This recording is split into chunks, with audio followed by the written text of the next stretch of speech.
A Bíblia é a palavra infalível de Deus. Ela mesmo testifica dela mesma. Ela foi escrita em grego, hebraico e aramaico, num período de 1600 anos. Parece que os escritores sentaram à tarde, vamos fazer um churrasco e vamos escrever um livro, porque ela se completa de Gênesis e Apocalipse. Mas não, épocas diferentes, 1600 anos, línguas diferentes, porém ela se completa, porque ela tem vários escritores, mas a autora, ela tem um só, e é o Espírito Santo de Deus. Vamos ler Mateus capítulo 28, eu quero falar um pouco hoje sobre você, ou sobre a igreja, você é a igreja. Mateus 28, versículo 18 ao 20, diz assim: E chegando-se Jesus, falou-lhes dizendo: É-me dado todo o poder nos céus e na terra. Portanto, ide, ensinai todas as nações, batizando-as em nome do Pai, do Filho e do Espírito Santo, e ensinando-as a guardar todas as coisas que eu vos tenho ordenado. Eis que estou convosco todos os dias até a consumação dos séculos. Amém. Graças a Deus. Feche os seus olhos mais uma vez e peça para Deus falar com você. Senhor Deus, nos colocamos em Tua presença e pedimos que o Senhor revele a Tua palavra em cada coração nesta noite, que possamos ser tocados pela Tua palavra, assim como os dois discípulos a caminho de Emaús, quando não sabia que era o Senhor, mas ouvia a palavra, e quando o Senhor desapareceu, um disse para o outro, bem que nos ardia o coração quando Ele nos apresentava a palavra. Que a Tua palavra da mesma forma possa queimar em nosso coração, em nossa alma, em nome de Jesus, amém, graças a Deus. Olha aqui para mim agora, preste muita atenção à palavra de Deus. Estamos vivendo um tempo em que as pessoas estão correndo de lá para cá, de cá para lá, como diz a própria Bíblia que aconteceria nos últimos tempos. As pessoas teriam como que comichão nos ouvidos, coceira nos ouvidos, e elas sairiam de um lado para o outro procurando palavras que lhe agradassem. E hoje é muito comum ver as pessoas procurando nas igrejas palavras que lhe agradam. Se desagradar, ela sai da igreja. Ela quer palavras que lhe agradam. Graças a Deus, com esses 24 para 25 anos aqui em Ilha Solteira, eu nunca preocupei em pregar uma palavra que agrade o irmão, mas sim a palavra de Deus. E todos aqueles que querem realmente ouvir a palavra de Deus se agradam dela. Seja ela de exortação, seja ela um ensinamento, seja ela uma palavra de conforto, ela sempre agrada ao cristão. Sempre agrada quem tem prazer na lei do Senhor. Então, as pessoas correm de um lado para o outro. As pessoas querem saber o que Deus tem para elas. As pessoas querem saber da prosperidade. As pessoas querem saber se Deus pode dar um carro para ela no final do ano. As pessoas querem saber se Deus pode dar uma casa própria. As pessoas querem saber se Deus pode curá-la. As pessoas querem saber se Deus pode lhe dar paz.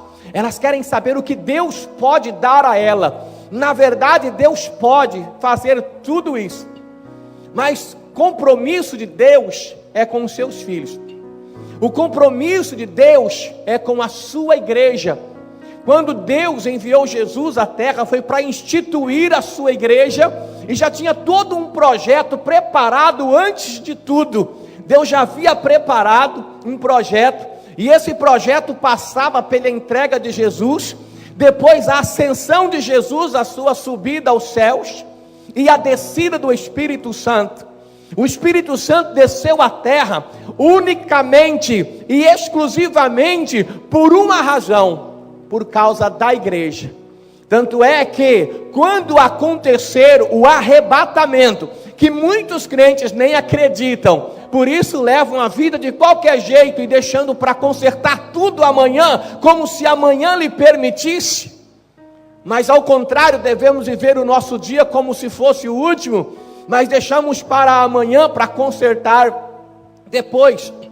Mas quando o arrebatamento chegar, e ele vai chegar, e quando a igreja for encontrar com o Senhor nos ares, como diz a Bíblia em Tessalonicenses, quando a igreja for tirada dessa terra, quando não se ouvir mais aqui esse barulho, e as pessoas nem poderem dizer, cadê aquele povo barulhento?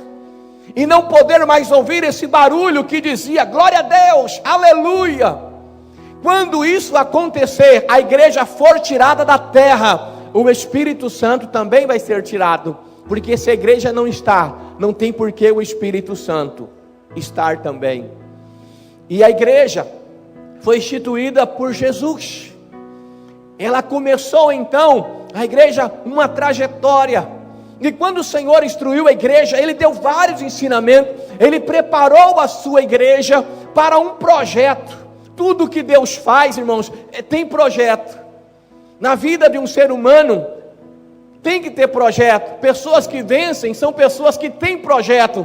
Só alcançam alvo quem tem um alvo. Deus não é Deus de coincidência e nem Deus do acaso. Ele sabe todas as coisas. Tudo que Deus faz tem um propósito. Há um propósito para todas as coisas debaixo dos céus, diz a Bíblia. Aqui na terra há propósito para tudo. A sua vida, você, onde você está agora, aonde você trabalha, aonde você fica, a sua família, a sua casa, a igreja, há um propósito de Deus na sua vida, em cada um deste lugar. Não é por um acaso. Então eu não posso viver a minha vida como acaso, para ver o que vai acontecer. Eu tenho que ter propósito, eu tenho que ter projeto, eu tenho que buscar e conhecer os projetos e propósitos de Deus para a minha vida. Pastor, mas como eu vou conhecer os projetos e propósitos de Deus para a minha vida?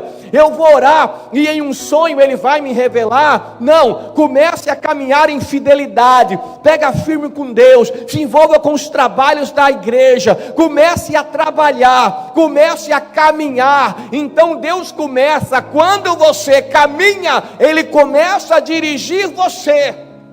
Mas se você não começar e não caminhar, parado, não tem como dar direção. Então comece a se mover, comece a fazer a obra de Deus, aquilo com que você foi chamado. E cada dia você vai descobrindo coisas novas. É o propósito de Deus, dons e talentos. É o propósito de Deus se cumprindo na sua vida. A Bíblia diz, buscar em primeiro lugar o reino dos céus, e as outras coisas nos serão acrescentadas. Eu acredito que esse versículo que Jesus disse em Mateus 6, é uma chave importante para sucesso. E é interessante que a igreja tem invertido de uma tal forma essa palavra. Parece que nós lemos assim, buscar em primeiro lugar as outras coisas, e o reino dos céus vos será acrescentado. Porque as pessoas estão correndo atrás das outras coisas, para depois o reino dos céus, irmãos, e não funciona. Invertendo a palavra de Deus, ela se torna inoperante.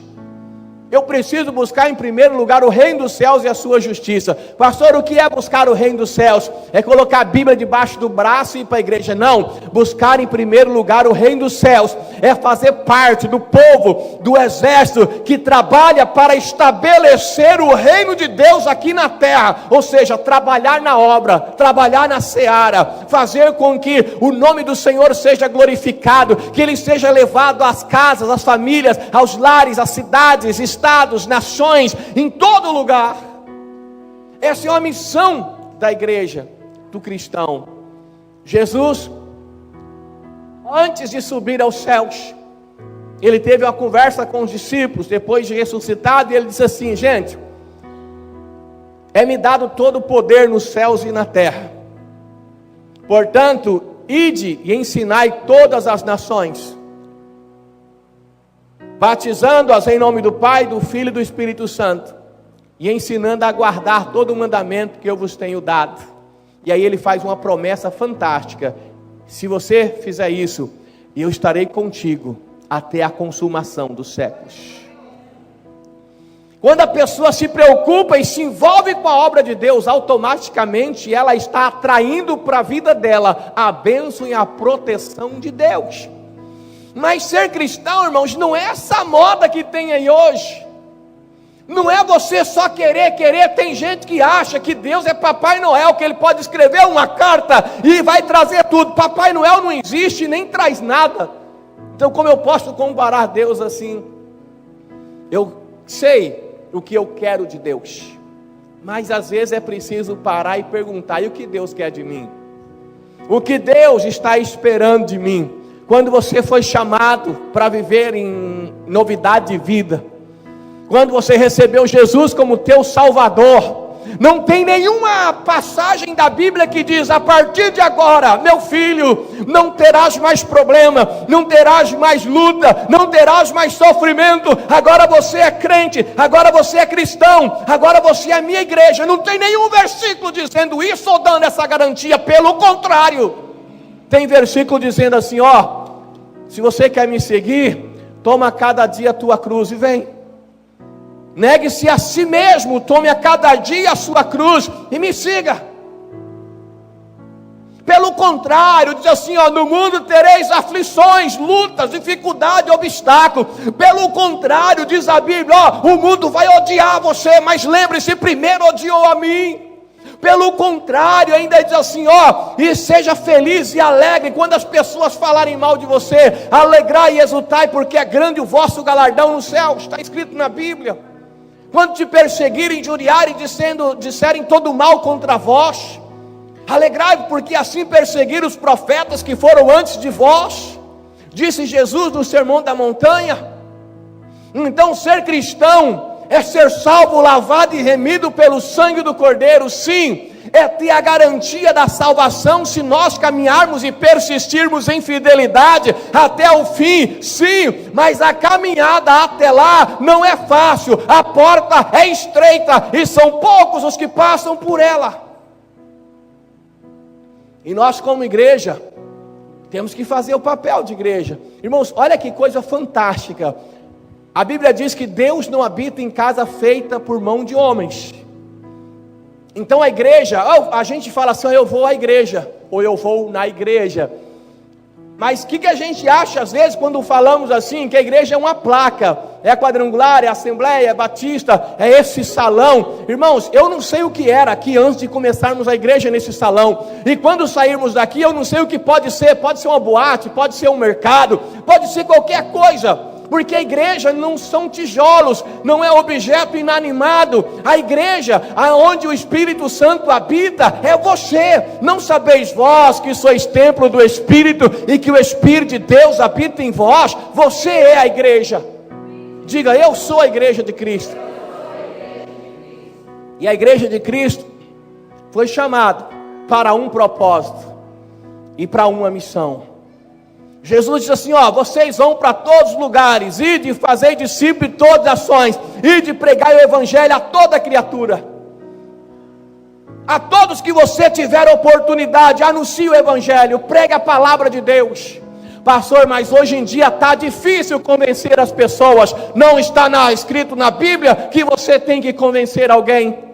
Está escrito que você tem que ir e pregar. O Espírito Santo é que convence o homem do pecado, da justiça e do juízo. A nossa parte é pregar. Eu não estou aqui hoje para convencer você, eu estou para pregar. Se você der lugar ao Espírito Santo, Ele vai trabalhar em teu coração, você vai sair daqui abençoado. Se não der lugar, é blá blá blá apenas na sua orelha, apenas um barulho. É de cada um recebe a palavra de Deus.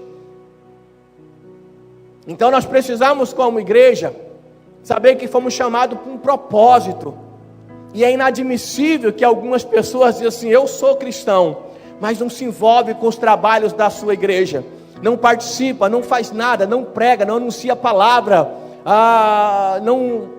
cargos algumas pessoas até brigam para ter, mas cargos são cargos. É claro que é importante você estar inserido numa liderança, assumir responsabilidade, porque a capacidade necessita de responsabilidade para expor as suas possibilidades. É claro que uma função, um trabalho na igreja é fundamental, mas não é ele que garante você ser igreja. Tem muita gente que tem cargo, mas não é igreja. Tem gente que acha que o espírito do mal, que os demônios vão se estremecer porque eu sou pastor, ou porque eu sou diácono, ou porque eu sou obreiro. Demônios não respeitam cargos. Ele não está nem aí para o cargo que você tem. Ele respeita, é ministério. Se você tem um ministério de servo, ele então respeita, porque você é servo de Deus. A unção de Deus que está sobre você é que faz a diferença, e é a sua identidade no mundo espiritual. Mas nós somos chamados para o trabalho. Isso é o mínimo que nós podemos fazer, trabalhar. Nós estamos vivendo um tempo em que as pessoas querem muito de Deus, mas não querem se envolver na obra de Deus. Por quê? Porque estão muito ocupadas. Tem muitas responsabilidades do trabalho, da vida, da casa. Olha, vou te dar um conselho. Arruma um tempo para Deus na sua vida. Pastor, eu amo muito a Deus. Tá. Como medir esse amor? É difícil, né? Mas tem um que eu posso chamar de termômetro desse amor. Porque quando você ama alguma coisa, a primeira coisa que você faz é arrumar tempo para aquilo que você ama. É ou não é? Então, se eu amo a Deus, eu arrumo um tempo para Deus, para as coisas de Deus, para a obra de Deus. Quando eu digo obra de Deus, vou dizer em duas partes aqui, tá? Você como pessoa, a igreja individual e a igreja de forma coletiva. Então buscar o primeiro lugar no reino dos céus é fazer a obra de Deus, é estabelecer o reino de Deus aqui na terra, é fazer com que pessoas conheçam este amor e vivam este amor que liberta, que transforma, que muda a vida do mais vil pecador. A igreja foi chamada para crescer. Jesus disse assim, ide e fazei discípulos. Leve as pessoas, convide elas para a igreja, convide elas para o culto. É importante isso, mas não se esqueça de pregar o evangelho. Eu vou dizer uma coisa para você. As pessoas que precisam ser salvas estão lá fora. E a maioria das pessoas que chegam até a igreja já receberam a palavra de Deus, ou já receberam Jesus por intermédio da sua pregação. Mesmo que você não fez uma oração, olha, Senhor Jesus, te aceito como Salvador, mas ela já recebeu a palavra. Aí a igreja é apenas uma parte. A igreja, na verdade, é um lugar em que nós adoramos o nosso Deus e nos reabastecemos as nossas forças espirituais para ir lá fora, para enfrentar os principados, potestade que tem destruído vidas, tem levado pessoas à depressão, à síndrome do pânico, ao desejo de suicídio, à vontade de morte. Tem muita gente, às vezes perto de você, que está com vontade de morrer, porque a única coisa que ela conhece é a morte. Na casa dela é palavras de morte, na sua mente palavras de morte, mas do lado dela está você que tem Jesus Cristo, a vida. E você às vezes tem se calado, e as pessoas têm caminhado para o inferno, enquanto você que tem a vida tem se calado, ou não tem se envolvido. Eu quero saber o que Deus tem para mim. Eis-me aqui, Senhor, agora envia-me a mim. Não é todo mundo que deseja. Nós precisamos crescer. Primeiro, crescer como igreja individual. Irmão, você precisa crescer como igreja individual. Ah, pastor, olha, a nossa igreja poderia ter mais oração, a nossa igreja poderia ter isso, ter aquilo, então eu estou em falta um pouco, porque a igreja não tem. Deixa eu dizer uma coisa para você. Desde Adão e Eva, o homem tem esse pecado, é uma herança maldita, é uma herança adâmica, de transferir responsabilidade. Vocês comeram do fruto? Adão falou assim, não, eu não tenho culpa não, Deus, foi a mulher, ela que falou para mim que podia comer.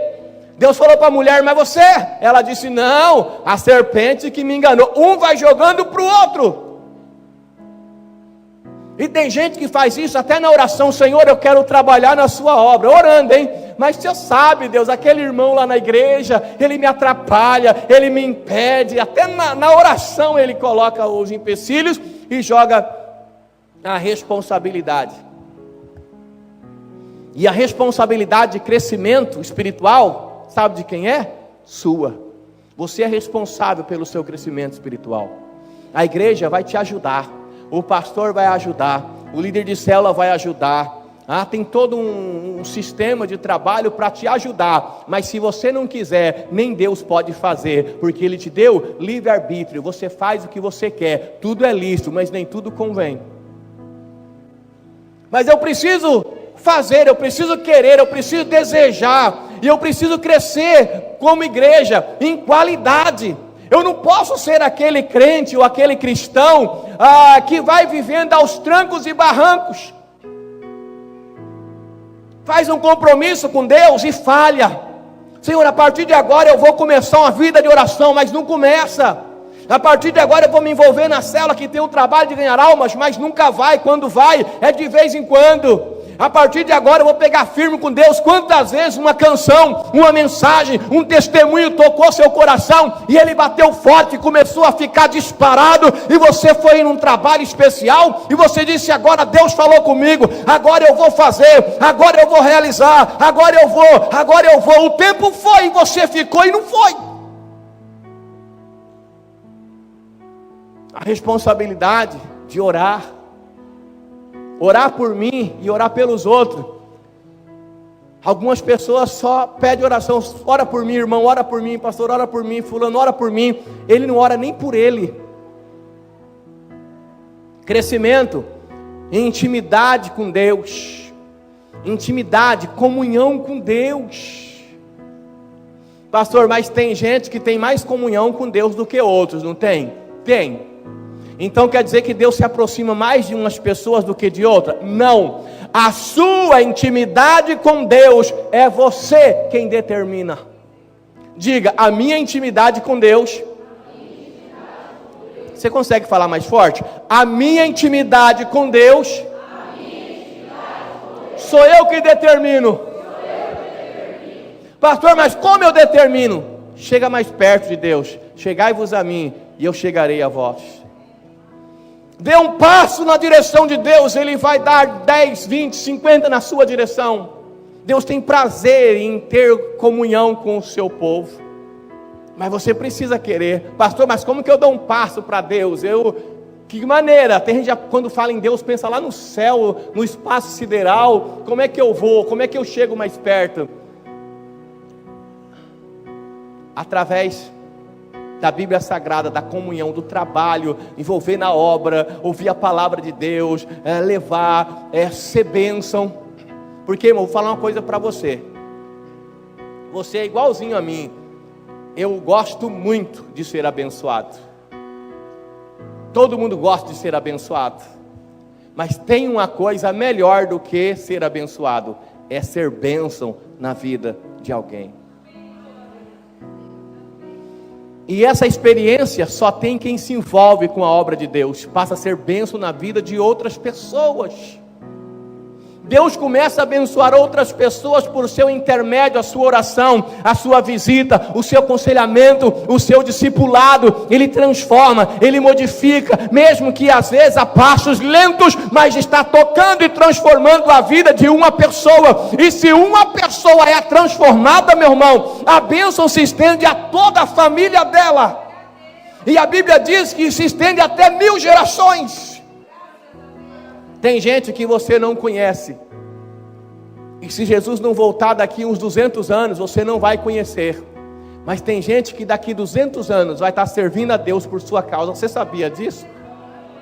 Porque você ganhou para Jesus uma alma, um jovem ou uma senhora que ensinou os princípios de Deus para os seus filhos. E aquela senhora que não cresceu na igreja vai ter um filho crescendo na igreja. No começo vai dar trabalho, no começo vai correr nos corredores da igreja, vai gritar, a mãe vai ficar brava, às vezes a mãe fica nervosa, aí o filho não consegue, é criança.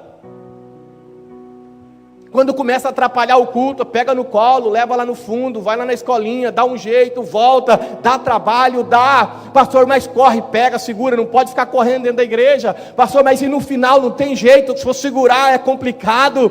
Mas está na igreja. É melhor do que estar correndo lá nas vielas, nos passeios, nas bocadas lá. Está correndo na igreja, está caminhando na igreja. Essa criança vai crescer na igreja. Logo, ela vai entrar para o grupo de adolescentes. Logo, ela vai entrar para o grupo de jovens. Nós temos aqui crianças. Eu cheguei aqui em Ilha Solteira. Eu poderia citar nome, não vou citar não. eram crianças, estava trocando os dentinhos, cresceu, foi para a rede adolescente e jovens. Aí o pastor, eu mesmo, desse tempo todo, por isso que eu sei que eu estou ficando velho, eu fiz o noivado, eu fiz o casamento, e tem uns aí que eu já estou para batizar, apresentar o filhinho. Veio para a igreja pequenininho, cresceu na igreja. Isso quer dizer que os filhos dessa pessoa vai crescer na igreja, e os filhos dela na igreja, e os filhos dos filhos dela na igreja. Haverá paz em Jerusalém, diz a Bíblia, a posteridades e posteridades. Então é muito sério e importante o nosso papel como igreja. Então crescer com intimidade com Deus, a intimidade, se aproximar de Deus, e a oração, irmãos, é uma arma poderosa. Você tem livre acesso, você hoje pode entrar na sala do trono, você pode entrar no Santo dos Santos, você pode entrar em oração além do véu, aquele véu que tinha no Velho Testamento, no tempo que só o sumo sacerdote podia passar em determinado tempo, e se entrasse em pecado ainda morria. Essa separação, diz a Bíblia que o véu se rasgou do alto a baixo, lá na cruz do Calvário. Isso quer dizer que você tem livre acesso. A Bíblia diz em Hebreus que nós somos sacerdotes, você pode entrar na presença de Deus agora, em todo lugar, em qualquer lugar, a qualquer momento. Então vamos entrar, crescer em santidade. Santo significa separado. Nós somos separados desse mundo, irmão, para uma nova vida. Nós somos diferentes, irmão, nós não somos igual ao mundo. Pelo amor de Deus, para com esse negócio. Pastor, eu sou crente, mas eu vou na festa junina, aí lá eu abençoo o quentão. Se você gosta de quentão, tem um lugar quentão que você pode ir. Não, eu vou na festa junina. Ah, pastor, é carnaval. Ai, meu filhinho, pastor, ele não entende. A minha filhinha pequenininha não entende. Tem que comprar roupinha de carnaval e pôr ela para pular carnaval. Como não entende? Os meus filhos, quando tinha 7, 8 anos, eles chegavam para mim e falavam: pai, dia tal eu não vou na escola não, porque é só festa junina. Dia tal eu não vou porque é carnaval. Dia tal eu não vou porque eles mesmos já sabiam, porque foram ensinados. Ensina o menino o caminho que deve andar, e quando for velho não se desviará dele.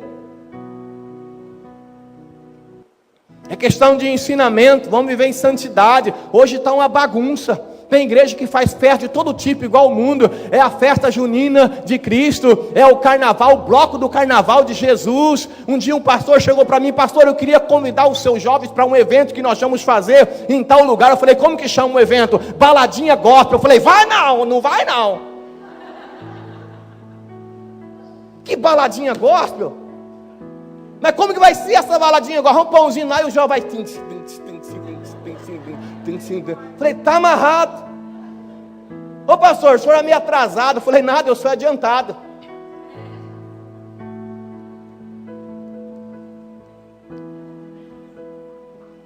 Crescer em qualidade e também em quantidade. Qualidade e quantidade. Dá para fazer as duas coisas? Dá. Eu ouço alguns pastores falando assim: a igreja tem que crescer em qualidade, quantidade não é importante. Isso é conversa de quem não consegue ganhar almas. Porque se tiver qualidade, a igreja, significa que ela é uma igreja saudável. Se o seu filho é saudável, o que acontece com ele? Ele cresce. Se a igreja está saudável, ela cresce. A igreja nada mais é um lugar em que Deus nos colocou para cuidar de pessoas. O maior líder na igreja é aquele que mais cuida de pessoas. O maior líder é o que mais serve. Tem gente que acha: agora eu sou líder, as pessoas vão me servir. Isso é lá fora, irmão. Na igreja, o maior líder é aquele que serve mais. Jesus disse: eu vim para servir e não para ser servido. Tem algum líder aqui maior do que Jesus? E ele veio para servir, então nós estamos aí para servir. Você é um bom líder quando você serve alguém, quando você ajuda alguém. E aí nós vamos caminhando, Deus dá pessoas para nós cuidarmos, e se estamos fazendo um trabalho, Deus vai enviando mais pessoas. A tua célula está cuidando, vai crescer, Deus vai enviar mais pessoas para a tua célula. A sua célula ninguém cuida, sabe? A pastora, nossa célula é terça-feira, quem quiser vai lá que vai ter reunião. Durante a semana ninguém fala nada, ninguém visita, ninguém faz discipulado, essa célula não está cuidando. Para que Deus vai mandar gente lá para não ser cuidada? Aí, aquelas que estão sendo cuidadas, vai tendo um crescimento maior. É claro que algum tem um tempo, cada um tem a sua dificuldade, mas todas vão caminhar e vão crescer. E nós precisamos crescer em quantidade, levar o Evangelho ao maior número de pessoas possíveis. Por que nós temos célula nas casas? Porque nós queremos trabalhar, igual trabalhava a igreja primitiva. A Bíblia diz que, se não me engano, se não falha a memória, Atos 5:42, que eles não cessavam de pregar nos templos e nas casas, todos os dias, nos templos e nas casas. Não é só a parede, não é só a igreja é onde você está, onde estiver 2 ou 3 reunidos em meu nome, em harmonia, em sintonia, em meu nome, aí estou eu no meio deles. Quando você se reúne lá na sua casa, na célula, o Senhor está presente, porque você está lá reunido no nome de Jesus, e para fazer a obra de Deus. Nós, irmãos, temos um conhecimento, que é o conhecimento da palavra de Deus. Você tem. Você conhece. Pastor, eu sou novo agora, não conheço tanto a Bíblia. Tá, você talvez não conheça toda a história da Bíblia, questão histórica, em algumas partes da Bíblia, ou talvez tenha dificuldade de explicar uma ou outra coisa, mas o principal você tem, o conhecimento de que o Senhor Jesus Cristo é o Deus dos deuses, Senhor dos senhores, e é o Senhor da sua vida. Um conhecimento você já tem, que sem Jesus Cristo, você não passa de trapo de imundícia, a nossa bondade não passa de trapo de imundícia. Sem Jesus Cristo, nós não somos nada. Não importa que eu faça, pastor, eu ajudo os pobres, eu ajudo não sei quem, não importa. A Bíblia diz que a salvação, diz Efésios 2:8, é pela graça é favor imerecido, não é pelas obras, para que ninguém se glorie. Eu fui salvo porque eu fiz isso, você é salvo porque o Senhor Deus teve misericórdia de você. Eu sou salvo porque o Senhor tem misericórdia de mim. Eu não mereço, eu sou pecador, mas a misericórdia do Senhor é sobre a minha vida. E hoje eu preciso caminhar em santidade. Eu preciso então, através de Jesus, como a missionária Larissa já falou aqui, nenhuma condenação há para aqueles que estão em Cristo Jesus. Então agora a minha caminhada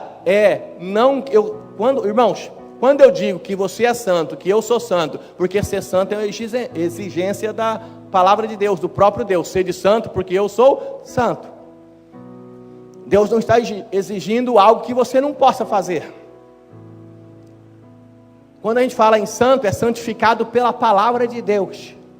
Não é que você não tenha pecado, mas agora você não é mais um pecador. Você não é um pecador tentando a santidade. Você é um santo que tem que fugir do pecado. Quando nós pecamos, na vida de um cristão, na vida de um homem santificado, o pecado é acidente. Então ele corrige, ele se arrepende. Não é remorso não, é arrependimento. Remorso é aquele que a pessoa chora, ai meu Deus, Senhor, misericórdia, e as lágrimas rolam na face. No outro dia ele faz igual. Aí ele volta, Senhor, tem misericórdia, faz igual. O choro é remorso, porque ele sabe que não poderia fazer, mas continua fazendo. Arrependimento é mudança de direção. Eu estou andando aqui, aqui está errado, então eu vou mudar de direção e vou para outro lado. Isso é arrependimento. E eu tenho que ter uma luta constante. A luta, irmãos, ela é constante. E eu não posso passar por essa vida, passar pela vida de pessoas, sem fazer com que a vida delas seja modificada. Você foi chamado para fazer a diferença na vida das pessoas que você conhece. A vida que você passar por ela tem que ser marcada pela palavra de Deus. Se a pessoa vai aceitar ou não, é outra história.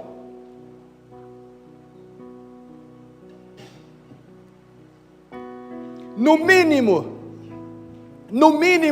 eu tenho que sentir dor e tristeza de ver que na minha família, os meus amigos, pessoas que eu conheço, estão caminhando para o inferno, e eu não estou podendo ajudar. Pelo menos dor eu tenho que sentir. Mas tem gente que está vendo pessoa do seu lado caminhando para o inferno. Ele só falta falar assim: opa, beleza, vai lá, hein? Vai firme aí, vai nessa fé. Tem que orar, tem que gemer, tem que chorar pelas almas, e tem que trabalhar pelas almas. Nós temos uma missão: ide e fazei discípulo de todas as nações. Vou fazer uma pergunta para você: ide e fazei discípulo de todas as nações, para a igreja, é uma sugestão ou é uma ordem? É uma ordem. Ide e fazei discípulo de todas as nações. Precisamos trabalhar, irmãos. Só que para fazer discípulo, para trabalhar, ganhar almas não é fácil, irmãos. É igual arrancar toco. Tem que ter sabedoria, tem que trabalhar com cuidado. A Bíblia diz que quem ganha alma sábio é. Então, não é algo fácil, tem que se esforçar, tem que pagar o preço. Pagar o preço. Para ser usado por Deus, paga o preço. Se envolva, participe. Hoje pela manhã já tivemos aqui, acordei hoje 6 e pouco para preparar a reunião do ELAC. Estava friozinho, gostoso, bom para ficar debaixo do cobertor, bom para ficar em casa. Mas nós estávamos aqui reunidos no nome de Jesus, tratando de assuntos e trabalhos do reino de Deus aqui em Ilha Solteira, aqui na cidade, aqui no nosso estado, no nosso país, aqui na terra. Pessoas que estão comprometidas com o evangelho, com o reino de Deus, e tem já um compromisso, estiveram aqui, aqueles que puderam. Eu sei que alguns não podem, mas é um preço.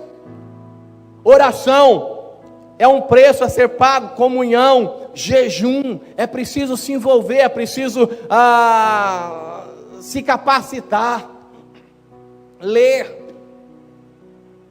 Irmãos, tem crente que quer viver sem ler a Bíblia. Eu costumo falar algo já há muito tempo, e tem gente que não gosta muito da comparação.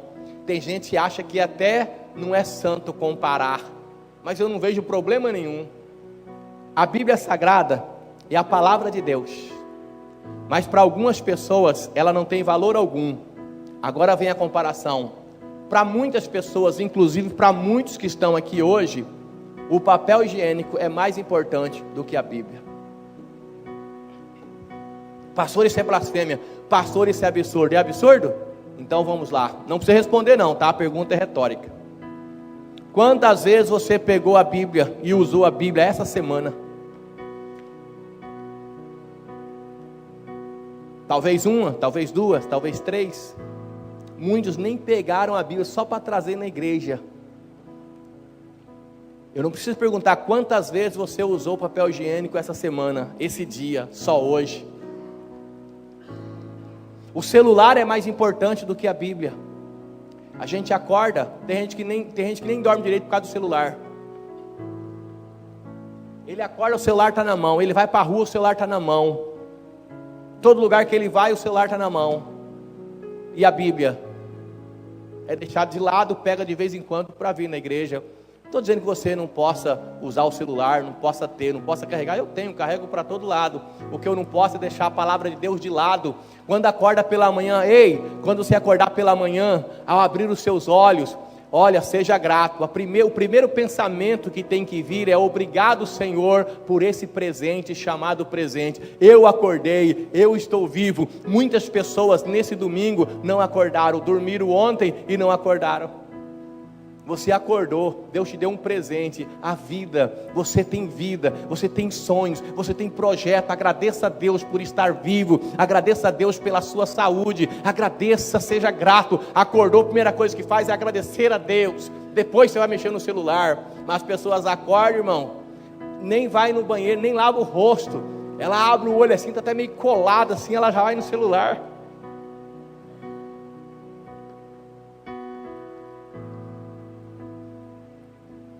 É preciso pagar o preço, porque Jesus Cristo pagou o preço para a nossa redenção. E o preço que Jesus pagou foi alto. Deixa eu ler um versículo para você que está em 1 Pedro, capítulo 1, versículo 18 e 19.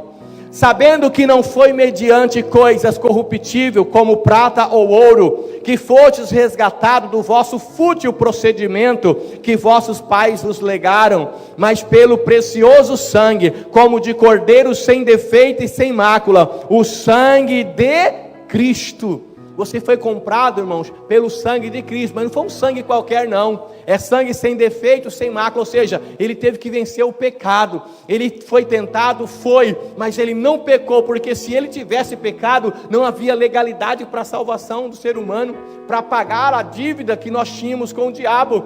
Mas Jesus foi santo, ele não pecou, mesmo sendo homem, temos a mesma necessidade, ele foi fiel até a morte de cruz da própria Bíblia Sagrada, e o sangue que foi derramado foi um sangue imaculado. Por isso que a Bíblia diz em Gálatas que todo escrito de dívida que era contra nós foi cancelado lá na cruz. Hoje eu sou livre por causa de Jesus, você é livre por causa de Jesus.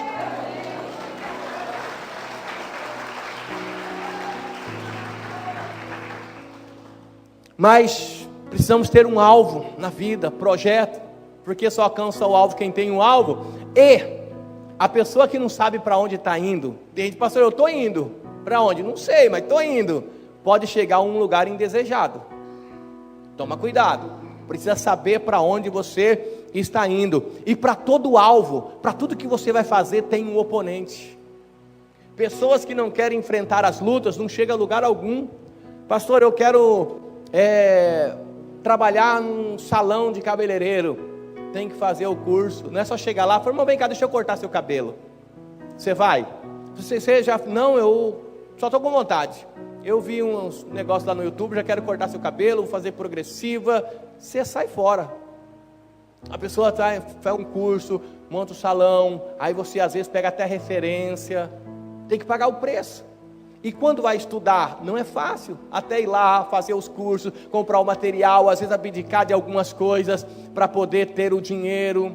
Pastor, eu fazia uma faculdade, tem que ir lá, é todos os dias. Aqui nós temos várias pessoas que fazem faculdade fora, Santa Fé, Pereira Barreto, Três Lagoas, não é fácil. Às vezes a gente chega de Três Lagoas, quase 1h da manhã, não é bom, não é legal. Passa muito tempo dentro de ônibus, fila esperando, mas é um preço que precisa ser pago. Não quer? Então para.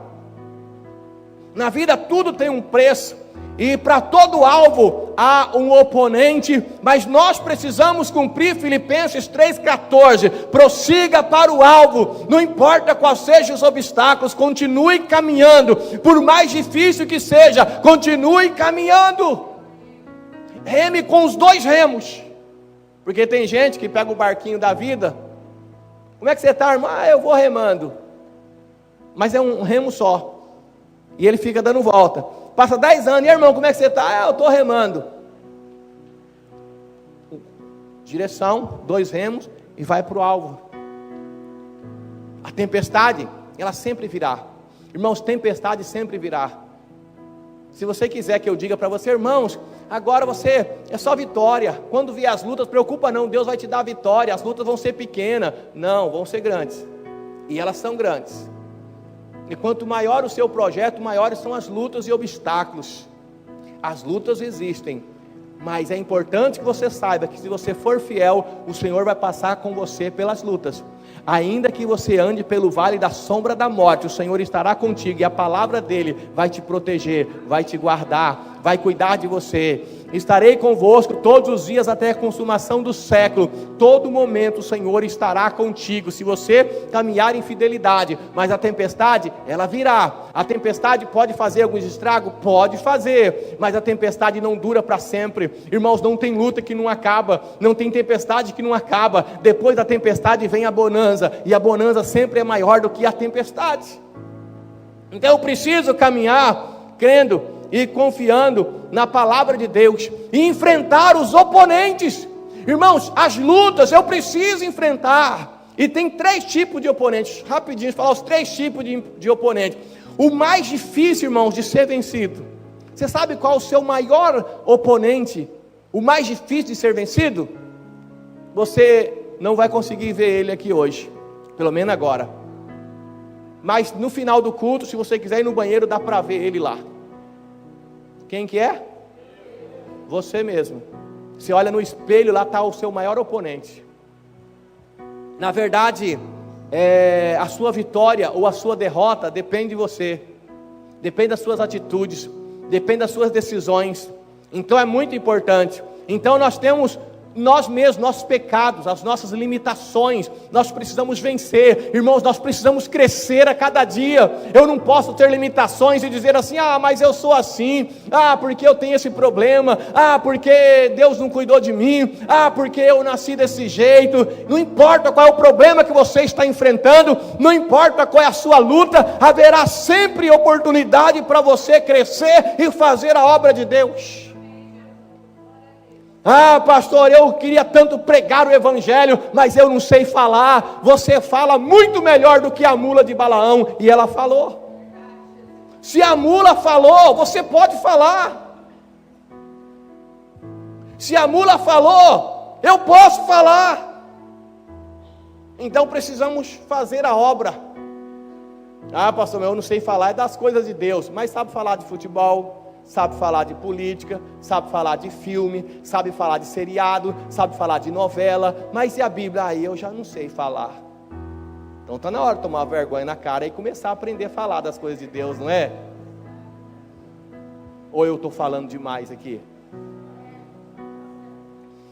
Pecados, limitações, oponentes internos. Pecado é um deles. A gente tem que lutar com o pecado, irmão, todo dia. Com as nossas falhas, com os nossos defeitos, todo dia. E temos que procurar melhorar a cada dia. Pastor, eu tenho um gênio ruim. Eu vou falar a verdade para o senhor, meu gênio é ruim. Que gênio, irmão? O gênio da lâmpada? Se você tem um gênio, então você tem um espírito aí dentro de você.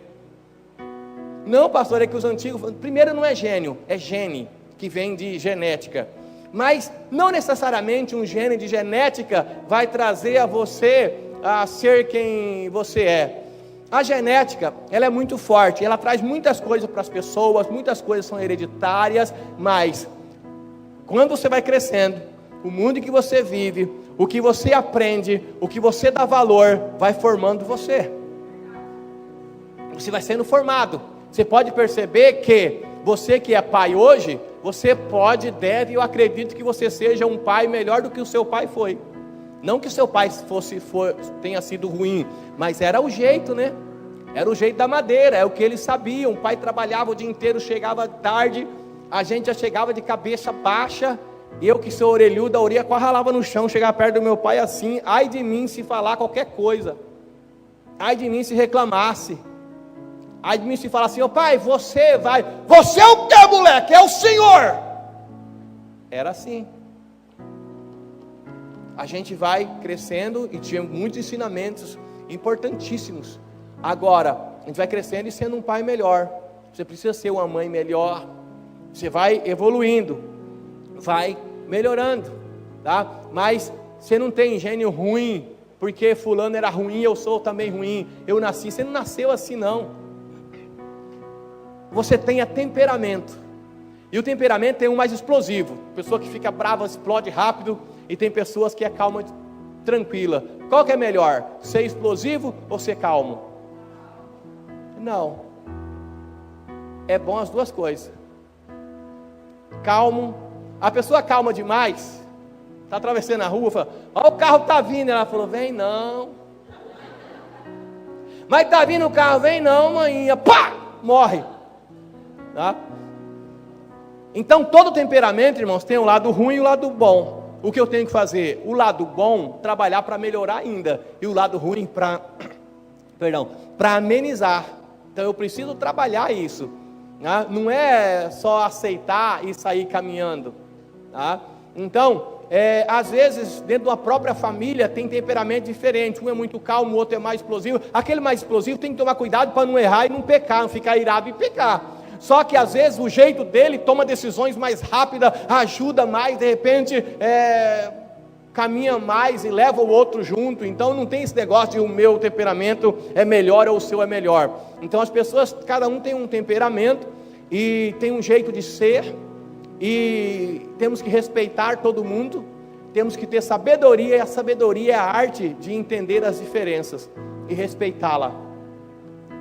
Me desculpa, mas para mim a pessoa mais tonta que tem é aquela que é de um jeito e acha que todo mundo tem que ser do jeito dela. Se ela brinca demais, todo mundo tem que ser brincalhão. Se ela é séria demais, todo mundo tem que ser sério demais. Se ela não gosta de tal coisa, todo mundo não, ninguém pode gostar. Cada pessoa é diferente. Então respeita, tenha sabedoria e inteligência. Mas temos que vencer o pecado, o medo. O medo faz parte, irmãos, até certo ponto é até importante, mas depois de certo ponto acaba sendo um prejuízo terrível. Mas às vezes alguns medos têm que ser vencidos. Na igreja nós temos o corajoso na vida, o corajoso e o covarde. O corajoso tem medo, o covarde também tem medo. A diferença é que o corajoso enfrenta os medos, tem que enfrentar os medos para assumir as responsabilidades. O covarde se esconde atrás das dificuldades e nunca descobre o potencial que tem. Ele, eu não posso, eu não consigo, eu não sei, e nunca vai saber realmente se é capaz, porque ele não vai. Então tem que vencer o medo. Você tem medo de quê? Levanta a cabeça, começa a vencer, ore a Deus, peça ajuda. Nós temos que vencer oponentes internos. Um deles é a preguiça. Não tem dia que dá uma preguiça, você tem que estudar, uma preguiça, vai fazer uma visita, uma preguiça. Tem dia que para ir no culto está numa preguiça. Talvez hoje você estava numa preguiça na sua casa, não sei se eu vou na igreja hoje. Mas sua mulher deu 3 gritos no pé da sua orelha, você levantou e falou, opa, deixa eu ir, senão a boca vai ficar escura. Mas você veio. Tem que enfrentar as dificuldades, às vezes problema de insubmissão. É um problema sério. O ser humano sempre tem problema em respeitar a autoridade e obedecer. E é uma chave de bênção fantástica, obedecer a autoridade sobre você. Mas nós temos dificuldade, vira e mexe, olha lá nós reclamando das autoridades. A gente não faz isso? Pecado, temos que vencer isso, temos que lutar contra isso.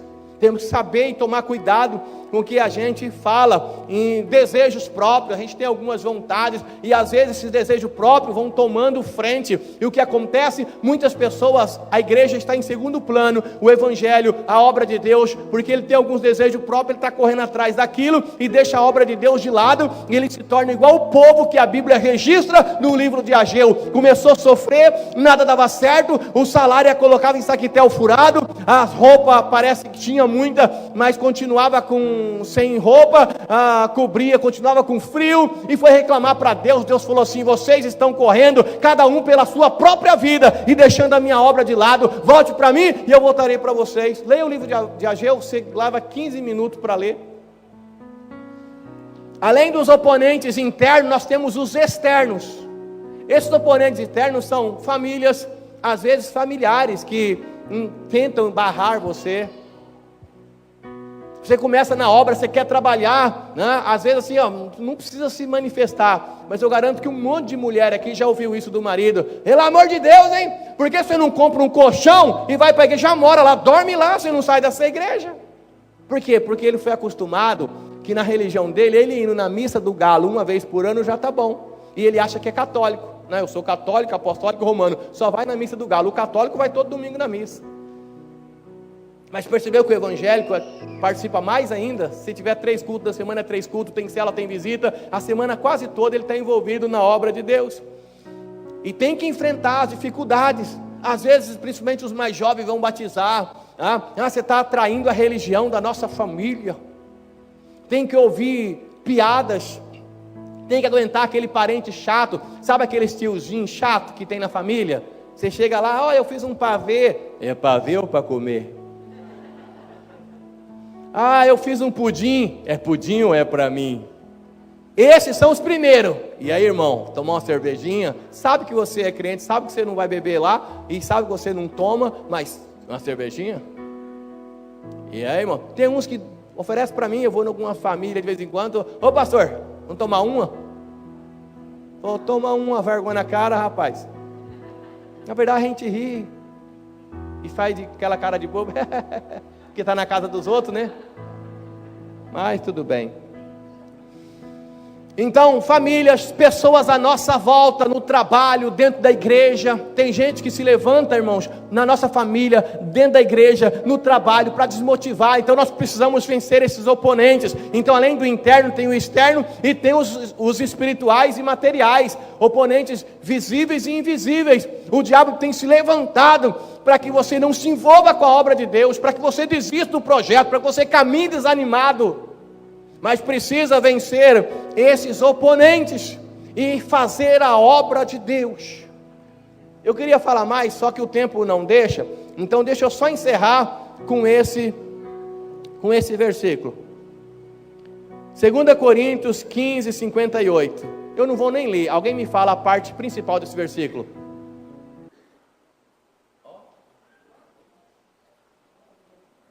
Eu achei que todo mundo ia saber.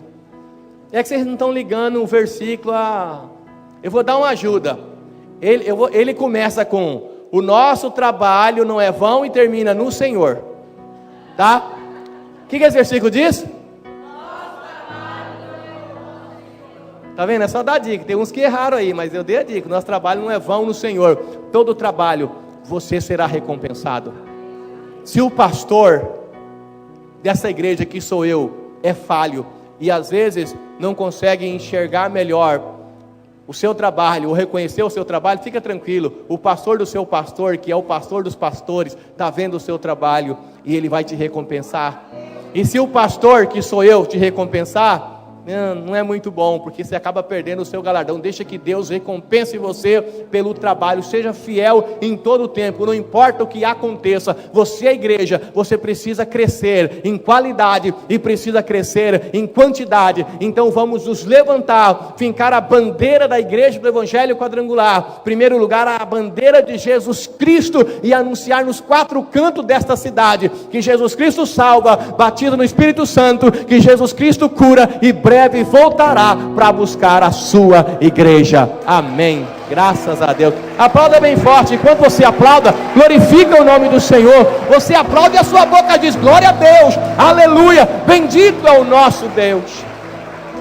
Graças a Deus. Feche os seus olhos. Hoje eu vou fazer diferente. Eu sempre mando você orar, né? Hoje eu vou dirigir essa oração. Você vai repetir comigo. Diga assim: Senhor meu Deus, eu coloco a minha vida em tuas mãos. Faça em mim, Senhor, a tua vontade. Eu quero viver os teus sonhos e os teus planos, porque eu sei que os planos do Senhor para a minha vida são melhores e são maiores do que os meus. Me dê sabedoria para que a cada dia eu caminhe um pouco mais para perto de ti, mais perto de ti, Senhor, eu quero estar. Espírito Santo, acompanhe a minha vida, todos os momentos, e me dê a direção. Amém. Graças a Deus.